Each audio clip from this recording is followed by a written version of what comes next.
নমস্কার, আমি ভাগ্যশ্রী আপনাদের সামনে আবারও একটি ভিডিও নিয়ে উপস্থিত হয়ে গেছি। আজকের বিষয় হুমায়ুন কবির।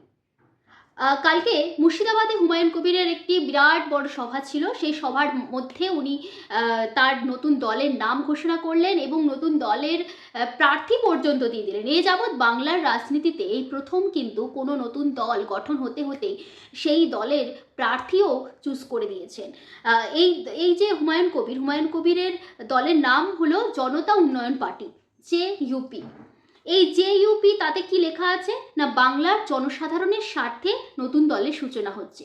আচ্ছা ঠিক আছে, বাংলার জনসাধারণের স্বার্থে নতুন দলের সূচনা হচ্ছে, কিন্তু উনি ওই মঞ্চে দাঁড়িয়ে হিন্দু মুসলিম, ওনার মুখে কিন্তু আবারও হিন্দু মুসলিম শোনা গেল। উনি ফিরহাদ হাকিমের মা বাবা তুলে অনেক কিছুই কথা বললেন।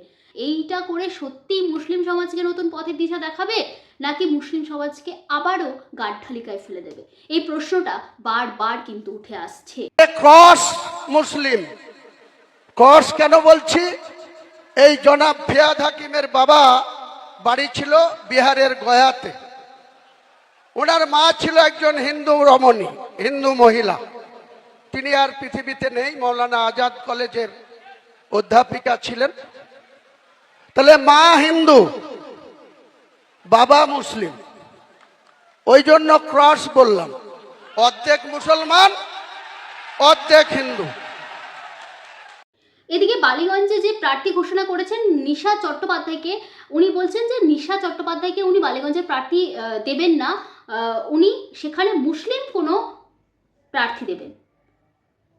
মানে এই যে উনি হিন্দু মুসলমান খেলাটা খেলতে চলেছেন, আসলেই মুসলিম ভোটগুলো কি একজোট একাঠা করার জন্যই? প্রশ্নটা এটাও থেকে যায়। ঠিক আছে, আমরাও দেখতে পাবো আগামীতে কি হতে চলেছে। এই নিয়ে আপনারা আমার সঙ্গে থাকুন।